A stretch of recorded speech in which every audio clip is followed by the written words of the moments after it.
Hello guys, good morning. তো আজকে আমরা সকলে মিলে নৈহাটি যাচ্ছি বড় মায়ের কাছে।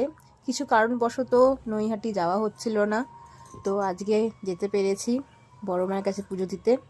তো দেখো বাচ্চাটা কি সুন্দর হাসি, বাবা কি মিষ্টি, কিন্তু খুব দুষ্টু, খুব দুষ্টু। যাই হোক, আজকে আমরা যাচ্ছি নৈহাটি।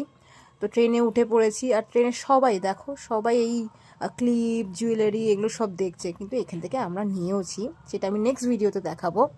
তারপরে টুকটাক কিছু নৈহাটি থেকে কেনাকাটাও করেছি, সেটাও দেখাবো। সো আমরা পৌঁছে গেছি এখন নৈহাটির বড় মায়ের কাছে। এই দেখো তিলকও লাগিয়ে নিয়েছি, আর এই বাচ্চাটাও লাগিয়েছে, কিন্তু সে ঘেটে দিয়েছে। তারপরে সে আমার দিকে আবার তাকিয়েও আছে, দেখো দেখো, যে ওরটার ঘেটে গেছে, আমারটা ঠিকঠাক আছে। তো এখন আমরা ডালা দেখছি পুজো দেওয়ার জন্য, তো এখান থেকে ডালা নিয়েছি, আর পুজো দেওয়ার লাইনেও দাঁড়িয়ে পড়েছি। বেশি লাইন ছিল না, খুব কম লাইন ছিল, কিন্তু খুব সুন্দরভাবে পুজো দিতে পেরেছি।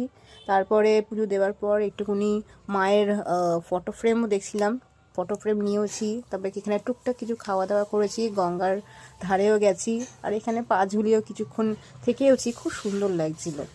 তারপরে এখন বাড়ি যাওয়ার উদ্দেশ্যে রওনা দিয়েছি।